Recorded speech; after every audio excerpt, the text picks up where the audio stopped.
Okay, look. Okay, good, so they can get you here. I do a white. Yeah, I just didn't.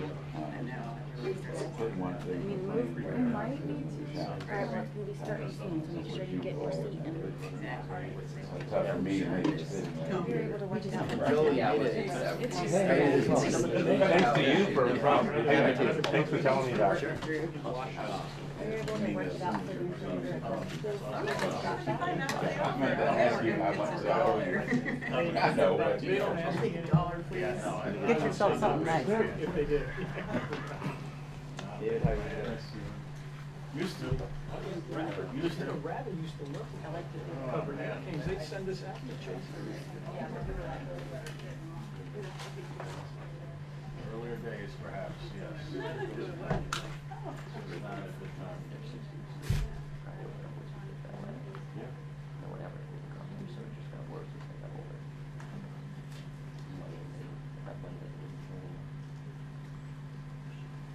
With wet feet is just not good. They had plenty of people that want to do this. Absolutely. Not having it.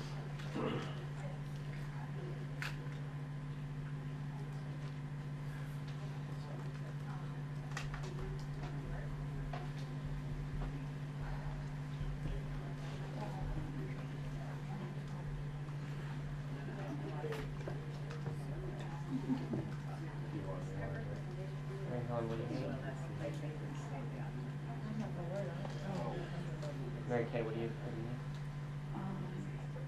Oh, she needs a lightning into USB. I got that.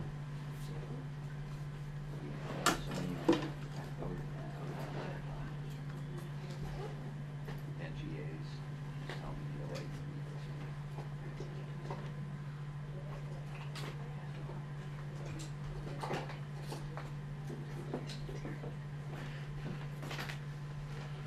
Short one or a long one?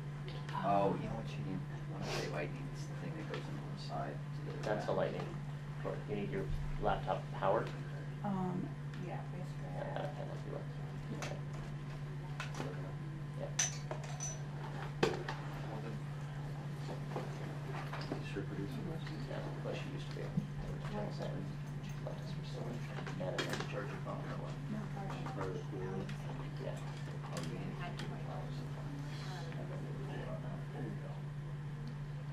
Just make sure I get it back. Hold on, wait.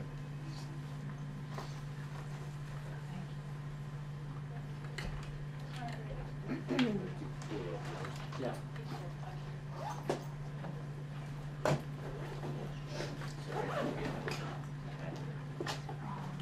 Peter owes me that. What's that? Yeah.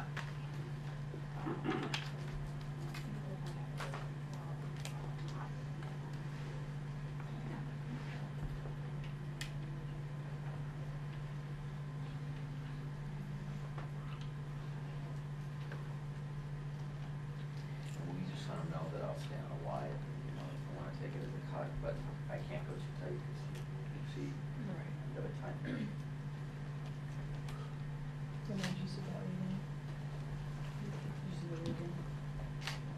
Yeah. 1 minute before it starts.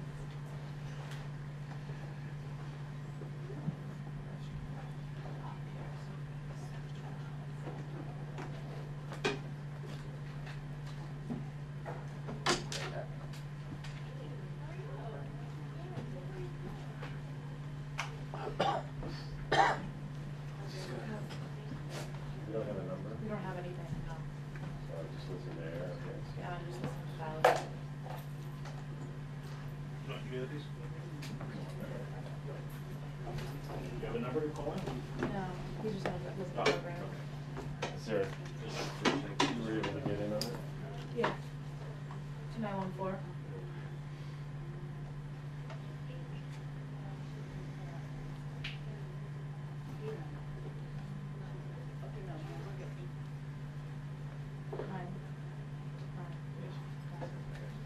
Oh, 062759. 062759.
Renee, can we do a quick Mike and I check? Test 1, 2, 3, 4, 5, 6, 7, 8, 9, 10. Test. Test. Yep, I can hear you.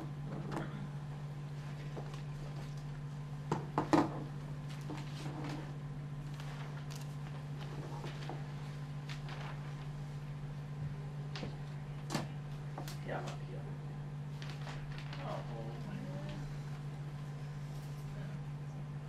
Sorry, did you ever hear anything on the wall? Yeah. Okay, gotcha. Okay.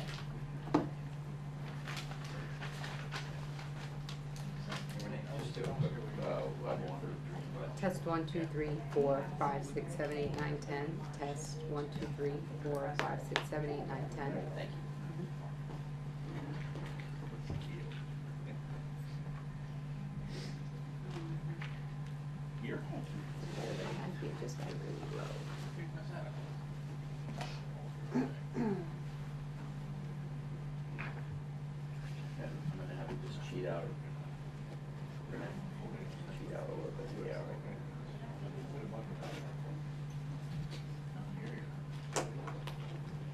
John, you check. You want me to talk? Okay. Thanks. About the National Flood Insurance Program? CDS was gonna do the same thing, they don't wanna be there. So they should be up.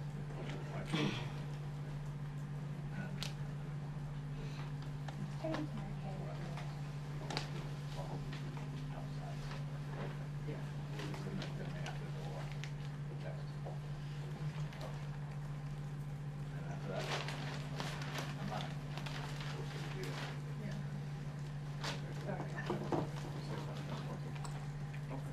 My feed goes up and down for some reason. Does it? Yeah. Okay. 2 minutes, folks. 2-minute warning, guys. Copy that. 2 minutes. Okay. Okay, anybody there, she's in, Renee, what's it doing? Still doing it? Yeah, I just turned it up a little bit more. So I'm okay. Got it. So they'll skip us if this starts. They may.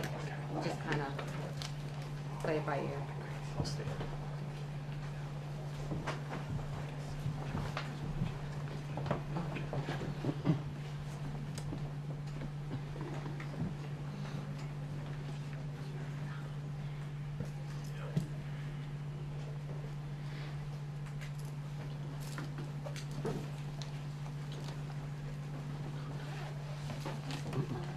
Got it. They're gonna skip us and take us on the back side.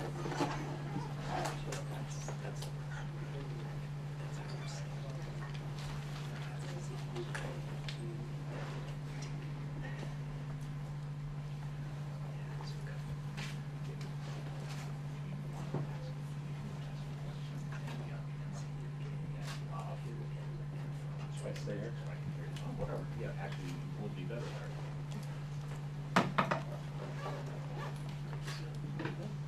Let's do it that way.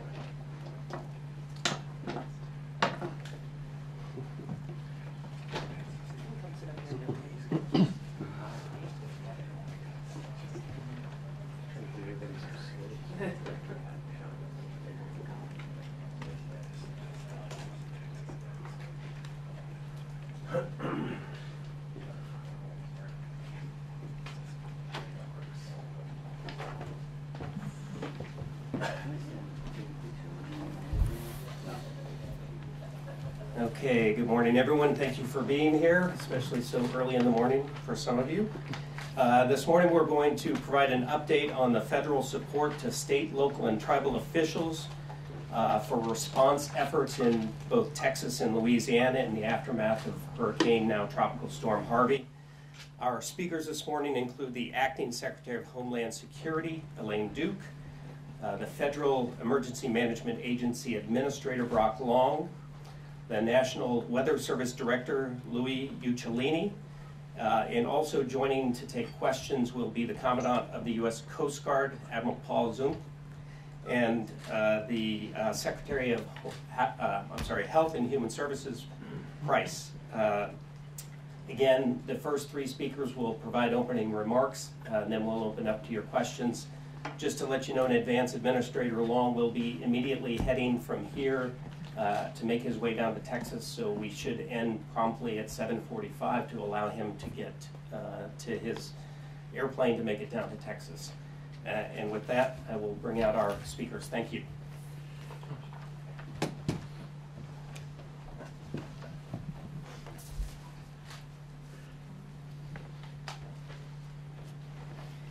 Good morning, everyone, and thank you for joining us at FEMA headquarters today, home of the National Response Coordination Center.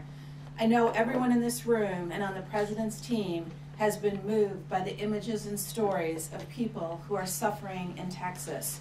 We want to make sure you all know that we are working right now to provide assistance as quickly as we can. Right now, we are focused on rescue operations and will move into recovery operations later in the week. But today, we are deeply concerned with those in Houston and surrounding areas who are stranded or in need of immediate assistance. People need help, and we are working to provide it. While the hurricane-force winds have diminished, I want to stress that we are not out of the woods yet, not by a long shot.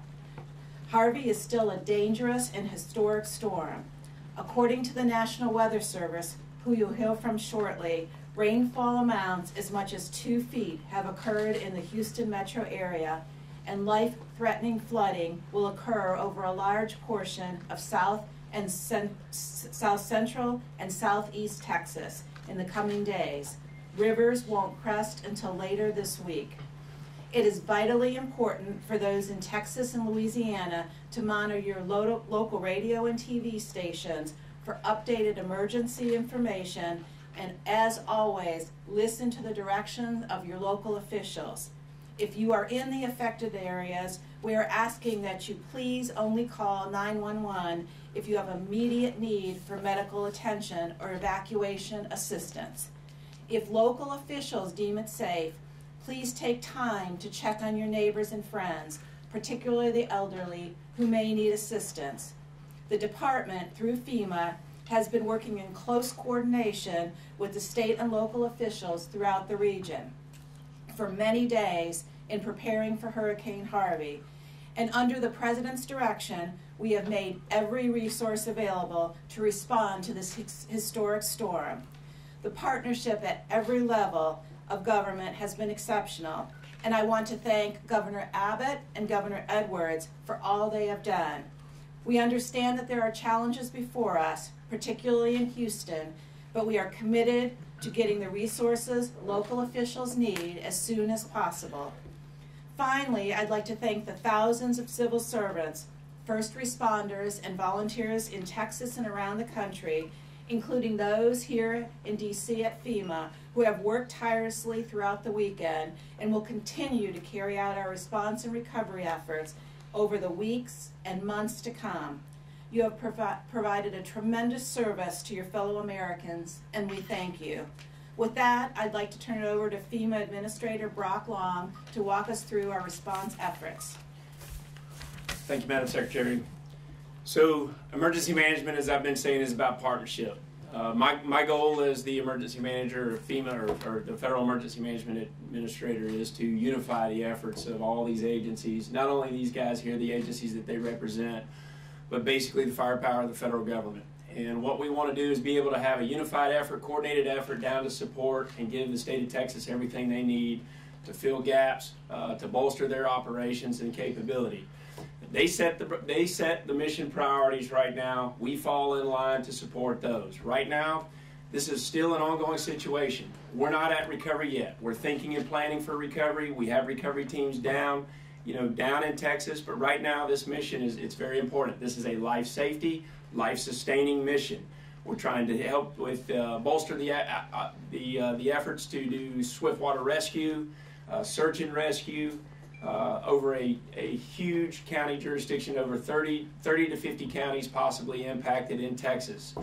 Just because we see what's going on in Houston, these impacts are not only across Houston, but 50 different counties within Texas.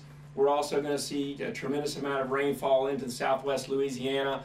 We're asking citizens to still listen to their local emergency managers, county judges, or parish presidents for life-saving warning order communication. So right now, in addition to search and rescue, the next objective is to stabilize disaster survivors. Once we move them, we're able to extract them from different areas and rescue them. We've got to get them into shelters. This shelter mission is going to be a very heavy lift. We're anticipating over 30,000 people being placed in shelters temporarily to basically stabilize the situation and provide for their care. Next, we are ready and already deploying essential life-sustaining commodities.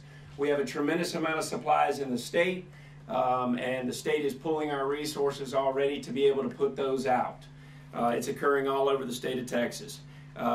Through our partners at the Army Corps of Engineers, we are working to restore power. So we are providing emergency generators for critical infrastructure to support things such as 911 centers or other critical infrastructure within the state of Texas. Finally, we're also providing emergency communications. We're trying to help the state reroute 911 centers, but also making sure that we are interoperable between the federal, state, and local responders that are out there on the ground. Security is also a main concern. The state, as you know, has mobilized a huge amount of National Guard, but we have also, the Secretary has been leaning forward. We've activated the DHS, what we call Homeland Security Surge Capacity Force. We are putting law enforcement down to bolster that effort as well as other DoD assets that are going down. Right now, here's what I need you to know. This helping Texas overcome this disaster is going to be far greater than FEMA coordinating the mission of the entire federal government. We need citizens to be involved. Texas, this is a landmark event. We have not seen an event like this. You could not draw this forecast up. You could not dream this forecast up. It's been a very challenging effort for the National Weather Service, who's been putting out great information. We've been telling people that this is coming. It's still ongoing, but you couldn't draw this situation up. The bottom line is that it's going to continue on. We need the whole community, not only the federal government forces, but this is a whole community effort from all levels of government, and it's going to require the citizens getting involved. So here's what I want you to know as a citizen if you're wanting to help. Right off the bat, we have a website, www.nvoad.org. That's nvoad.org. nvoad.org. If you are looking to help, start there. It'll have a whole host of non-governmental and religious organizations that are seeking help and being able to support Texas. We have to make sure that donations and volunteers are managed correctly to be effective down to the state and local levels. That's one way to start. Underneath the President's Disaster Declaration, we have turned on what we call individual assistance programs. We're expecting, based on this event, over 450,000 potential registers of disaster victims. That is a huge number, but we are ready to go to process. We've already processed over nearly 15,000 calls over the last 24 hours of getting citizens registered. What we want to do is be able to get you in. Hopefully you qualify for disaster assistance, and we'll start processing and setting up your case management to go forward there. To do that, if you have access to a website, go to disasterassistance.gov. Again, disasterassistance.gov. If you do not have access to a website and you do have a phone, call 1-800-621-FEMA. 1-800-621-FEMA. Again, I'm asking for all citizens to get involved here. Donate your money, figure out how you can get involved as we help Texas find a new normal going forward after this devastating disaster. Right now, what I would like to do is also, I would like to push it over to the National Weather Service Director, Louis Ugellini. So, just give a short update here on what's happening and what we expect over the next 5 days. The circulation of Harvey has been drifting southeast toward the coast. It's currently located over Matagorda Bay. The official track forecast, if we can bring up slide 1. The official track forecast has the tropical storm moving up the coast of Texas toward the Texas-Louisiana area within the next 5 days. There is still uncertainty as we're dealing with this track. The storm itself is creating its own circulation even aloft. So this track forecast still represents a difficult forecast for us. So we have to pay attention as we move forward. Very heavy rains are currently associated with an intense band of rainfall extending north-northwest over Beaumont, Port Arthur, and into southwest and western Louisiana.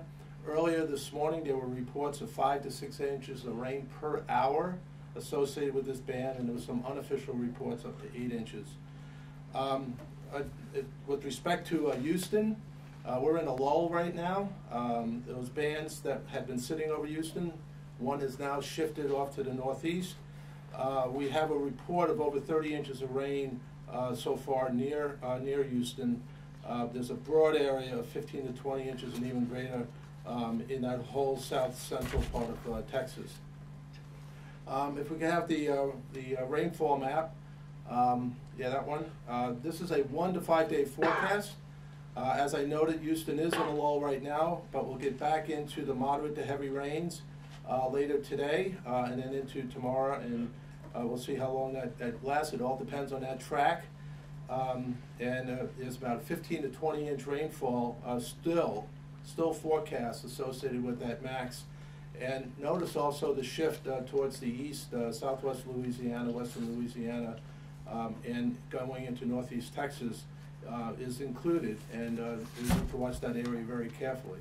If we go to the last map, this is a map of the current flooding. We have major flooding occurring already in the Houston area, and you see that area blossoming out north and west of Houston.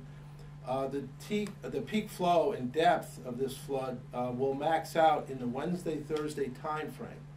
And this does include the projected rainfall that we're expecting.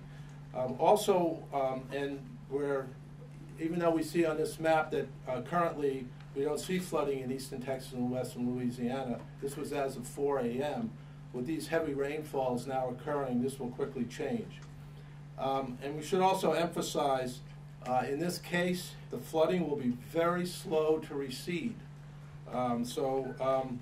We are seeing catastrophic flooding, and this will likely expand and will likely persist as it's slow to recede. I just want to emphasize from a Weather Service perspective, we're working in partnership with the federal, state, and local emergency management and water resource management community. We've been working with them since last weekend in anticipation of this storm as the models and forecasters started showing the potential for this storm. And we're standing here today to emphasize that you listen to your local officials. They're there to save your life. So please listen to them as this storm unfolds. Thank you. All right, folks, I will be departing after this news conference down to be with Governor Abbott in Texas to make sure I put boots on the ground and understand the situation that's it's a dynamic situation that's going to be constantly developing. One thing with the Director of National Weather Service, we're having to rescue, local officials are having to rescue a lot of people getting in their cars and driving into flooded areas. You're doing a couple things. One, you can kill yourself. Two, you're going to put the Commandant's people in danger, not only his, but we have Customs Border Patrol, we have Department of Interior assets, all out there trying to support the state and locals. We got to stop doing that, folks. And it's pulling resources away from the people that truly need it by doing that. We are also in the process, we're evaluating and putting forward, hopefully, we're evaluating a Governor John Bell Edwards disaster declaration that was put into, so hopefully we will expedite that coming up soon. Yes, Joel. Yeah, where are you going exactly today? And related to that is, who's in charge of this response? Who's coordinating everything? Excellent question. So all disasters begin and end at the local level. And the way emergency management works is, I am not the incident commander over the state of Texas. The bottom line is that it starts at the local level. When a local government's capacity has been exceeded to handle the disaster and what they're facing, then they call upon either county-to-county mutual aid or they call upon their state resources, which you're already seeing. The governor declares a state of emergency, He's put which basically gives the governor the ability to mobilize all state resources down to support his counties. And then once the state's capacity was exceeded over several days ago, they asked for a presidential disaster declaration. The president moved in an expedited and very swift, one of the quickest time frames I've ever seen, to approve the disaster declaration so we can mobilize our resources to help. Yes, ma'am. Good morning, Renee Marsh with CNN. I understand, and we all know, that there are several refineries as well as Superfund sites, so contaminated sites in this region where we're seeing a lot of flooding. So my question is, do you all have an assessment as far as what's in the water at this point, and what are the health implications for the people who are wading through the water? I mean, we're talking about a lot of toxic chemicals, specifically from those Superfund sites. You know, at this time, it's still a developing situation. We're so focused on life safety. We understand that the environment piece is going to be big in this case. But we do not have accurate information. And I have the right now same, for HHS Secretary Price. I mean, do you have any, as far as what you're learning about the potential health impacts for people? As Brock said, it's very early in this, but what we do know is that the water in Corpus Christi and in Victoria area, recommendation for boiling of the water before consumption. The good news is that the work that's been done, the pre-deployment that's been done, as Brock says, there's significant assets, water assets there that are available for folks, and that's the challenge that we have, is getting them to people. And also, just in terms of the refineries, most of the refineries exercised voluntary shutdown before the storm hit. Very prudent measure, and that will help with any environmental issue. Is the number of 24%, 25%, a quarter of them already shut down, correct? I believe, I do not know the exact number, but it was, most of them did do a voluntary shutdown well in advance of landfall. Administrator Brock, you have, normally we hear emergency officials say, let the first responders handle it. You've just called for volunteers, for American citizens to jump in and help Texas. What does that say about the situation right now? I mean, this is a landmark event for Texas. Texas has never seen an event like this. This is going to eclipse Ike. It's going to eclipse Allison that occurred in 2001. And based on the benchmarks of those storms, we know it's going to be large. Mr. Administrator, we've seen images of the Coast Guard heroically rescuing people off rooftops, citizens going in their boats to pull neighbors out of houses. Images we really haven't seen in this capacity since Katrina. Should there have been a bigger effort to evacuate Houston and surrounding areas than we saw, given the amount of flooding? Yep, that's a great question. So all evacuation decisions are made at the local level within Texas, but right now, I believe that every local official, state official, including us, we're operating with the best information we've been provided at the time. As I said earlier, the National Weather Service has done a heck of a job setting this up and letting people know that this is going to be torrential rainfall inland in an inland event. The problem with forecasting rainfall is it's one of the toughest things to do.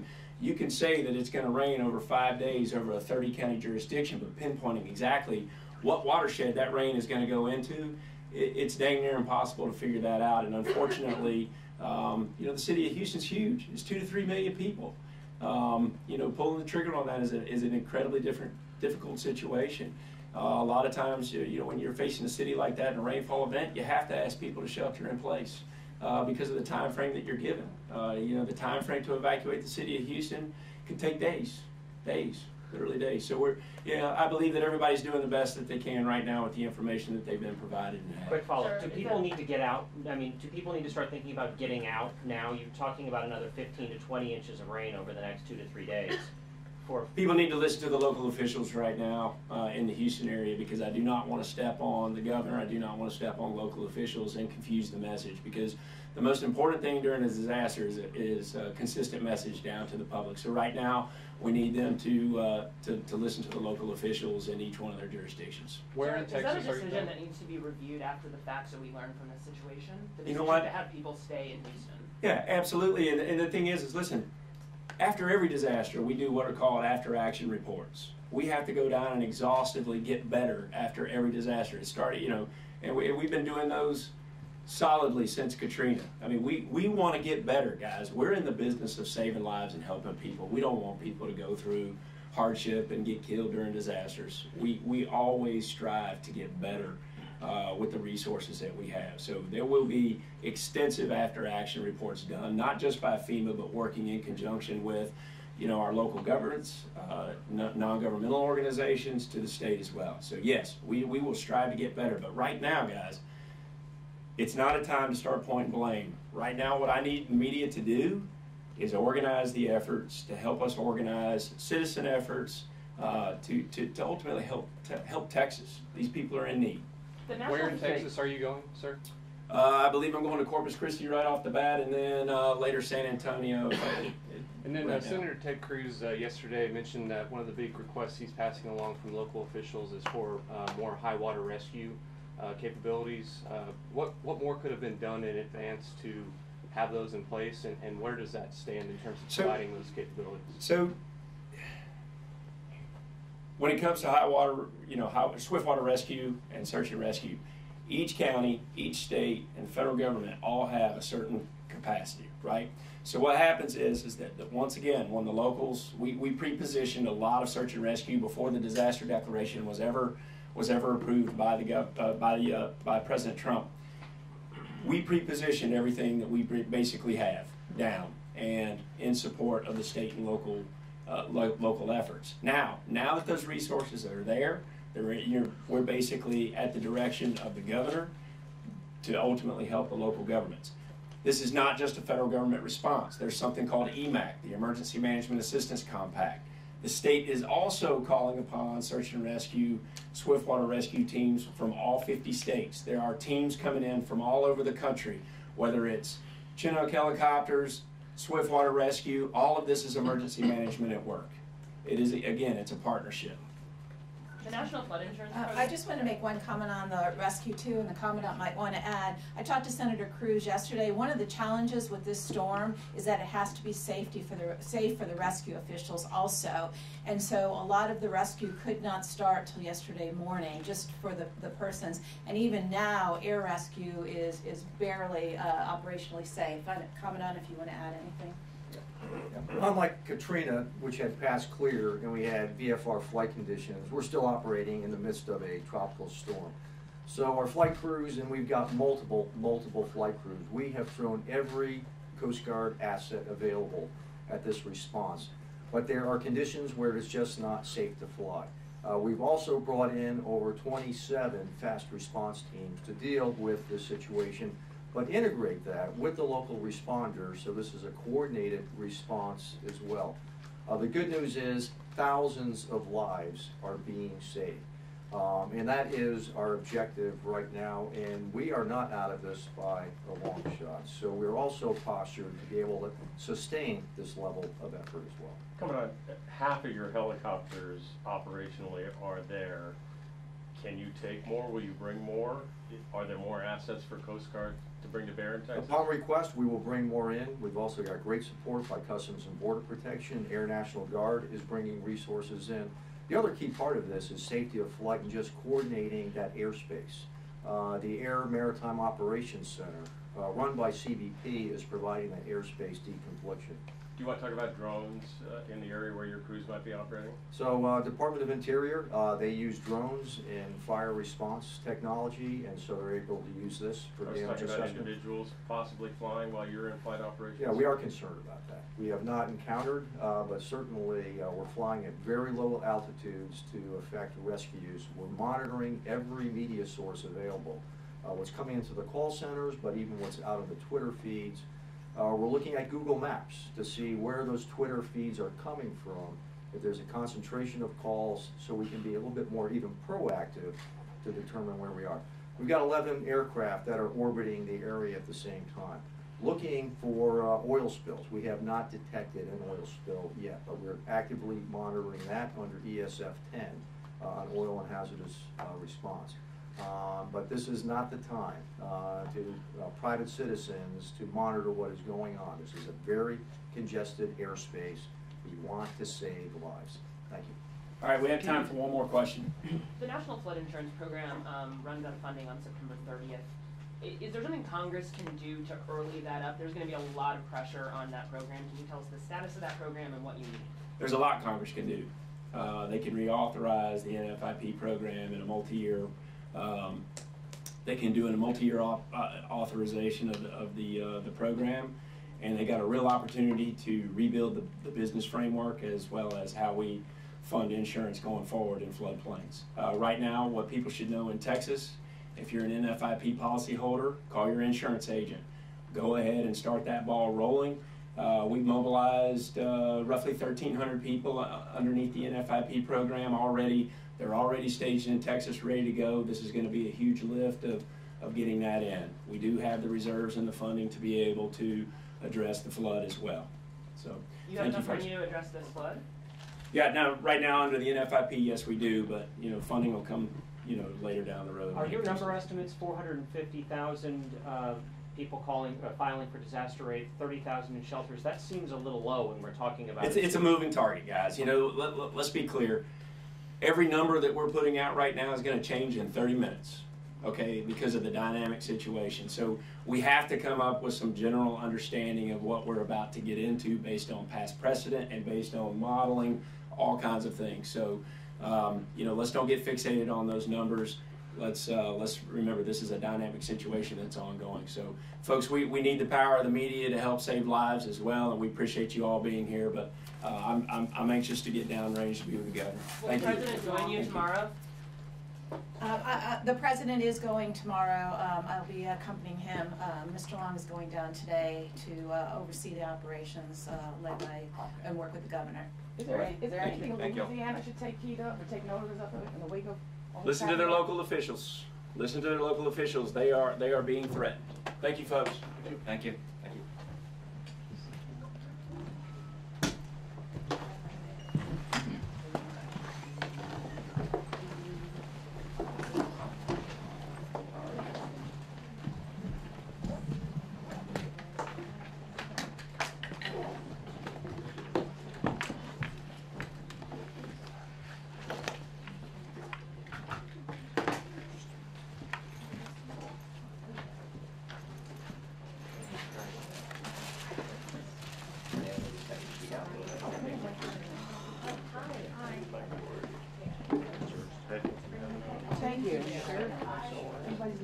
Oh, thank you. No, this is a news